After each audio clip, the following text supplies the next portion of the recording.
Olá, meus irmãos, a paz do Senhor Jesus, aqui estamos para estudar mais um pouquinho a palavra de Deus. E hoje, dando continuidade aí no simbolismo e suas classificações, como nós já temos falado, que o simbolismo ele é classificado através de objetos reais, visões, atitudes, nomes, números, cores e formas.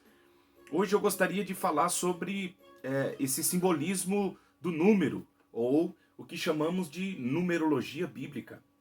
Longe de nós entendermos esse termo de numerologia como algo esotérico, ou algo aí como nós temos no mundo secular, como algo místico, não, longe disso. Nós veremos que dentro da Bíblia, os números, eles expressam aí a sabedoria de Deus, eles expressam aí alguns significados muito profundos para a nossa compreensão relacionado aí à numerologia. Então, nós hoje vamos meditar um pouquinho a respeito do número 7. O número 7 dentro da Bíblia, ele significa a perfeição. O número 7 representa para nós aí a obra completa. E é muito interessante quando nós pensamos aí a respeito do número 7, pois nós veremos que o arco-íris ele tem 7 cores. Nós veremos que nós temos 7 notas musicais. E dentro da Bíblia, nós veremos muito o número 7 representado aí pela consumação, pela suficiência. Observe que nós temos 7 dias na semana.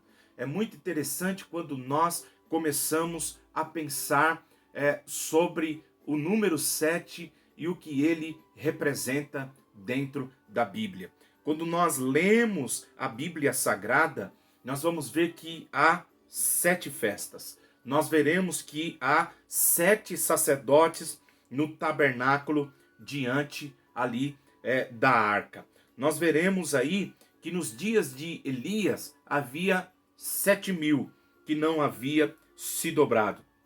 Observe ainda, meus irmãos, que 7 dias na semana da Páscoa se comia pães asmos. A Bíblia diz em Zacarias, no capítulo de número 3, o versículo de número 9, 7 olhos estavam sobre a pedra, que é o mesmo renovo. Olha aqui, interessante, na visão de João, no Apocalipse, ali nós veremos 7 espíritos, 7 olhos, 7 pontas, 7 estrelas, que estavam no meio de 7 castiçais. O livro do Apocalipse fala muito do número 7, ou seja, 7 selos, 7 anjos, 7 trombetas, na execução aqui das 7 taças da ira de Deus, 7 bem-aventuranças.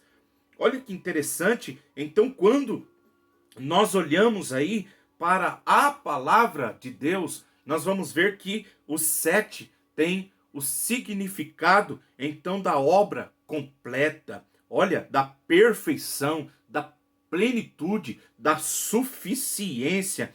E isso é muito interessante quando nós meditamos na palavra de Deus. E o que eu quero chamar a sua atenção dentro da numerologia aí e do número 7, pois nós vimos aqui que através do simbolismo nós encontramos aí revelações muito profundas.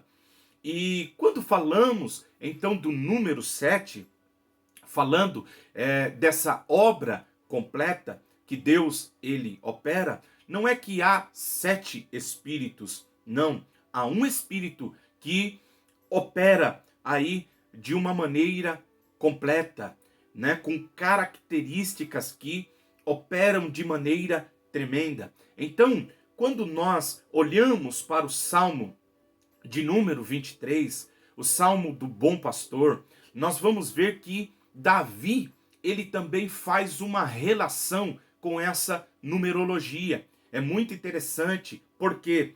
Porque no Salmo de número 23, nós veremos ali revelado dentro desse salmo os 7 nomes de Deus. E quando falamos dos 7 nomes de Deus, nós não estamos falando de 7 deuses, mas nós estamos falando desta perfeição de Deus na sua atuação ou na sua manifestação.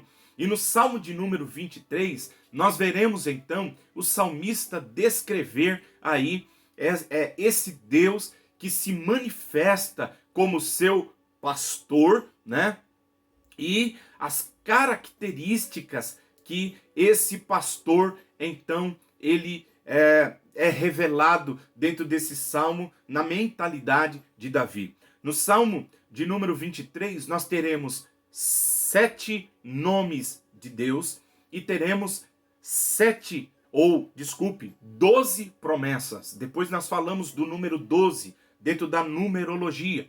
Mas guarde isso, o Salmo de número 23, nós temos 7 nomes de Deus, ou os 7 nomes de Deus que vão representar para nós aqui a obra completa, a perfeição, a manifestação de Deus sobre a vida do seu povo, né? Aqueles que o têm como seu pastor, e as 12 bênçãos. Agora nós vamos falar desses 7 nomes de Deus que nós encontramos aí dentro deste salmo. Esses nomes divinos aqui, que fazem a menção do caráter perfeito de Deus e do atributo aí desta natureza divina. Observe que ele diz assim: o Senhor é meu pastor, nada me faltará. Aqui fala de Adonai Jireh ou Irê, né? Que fala do Deus que provê. Olha que coisa interessante. Ele diz que águas de descanso, leva-me às águas tranquilas. Olha só, aqui fala de Adonai Shalom, o Senhor que é a nossa paz. Essa paz não está falando paz de tranquilidade quando as coisas estão bem, não. Esse nome de Deus atribui ao poder de Deus trazer paz para nós em meio às batalhas, dentro do conceito aí de guerra, né? Juízes capítulo de número 6, versículo de número 24. Observe que ele diz que refrigera a minha alma, Adonai Rafá, que significa o Senhor que te cura. Oh, louvado seja o nome de Jesus. Mas ele diz que ainda guia pela vereda da justiça, Adonai Tzedekenu, Senhor é a nossa justiça. E ele diz que tu estás comigo. Aqui é Adonai Chamá, o Senhor está ali. Aí ele diz: na presença dos meus adversários, Adonai Nissi, o Senhor é a minha bandeira. Unge a minha cabeça, Adonai Mekadesh. Olha só, o Senhor que me santifica. Então, dentro do Salmo de número 23, nós veremos os 7 nomes de Deus, a perfeição do caráter divino se manifestando na vida do povo de Deus, na vida daqueles que têm o Senhor como o seu pastor. Louvado seja o nome do Senhor, que Deus seja glorificado, que nós possamos olhar para esses detalhes dentro da Bíblia e nos enriquecer. Louvado seja o nome do Senhor Jesus, com esse Deus que é um Deus que faz a obra completa na nossa vida, que é o Deus que é provedor, esse Jeová Jireh, né? Esse Adonai que provê para nós no momento de maior necessidade, esse Deus que traz esta paz, e não simplesmente traz porque ele é a nossa paz. Adonai Shalom, louvado seja o nome de Jesus. Que Deus abençoe e que nós possamos ser edificados por este Deus grande, por esse Deus poderoso. Que esse Deus do Salmo 23, que se manifesta, aleluia, através da perfeição do seu nome, das características dos seus atributos divinos mediante a revelação do seu nome, nesta oportunidade, possa te abençoar. Shalom, Adonai. Deus abençoe a todos vocês. A paz do Senhor.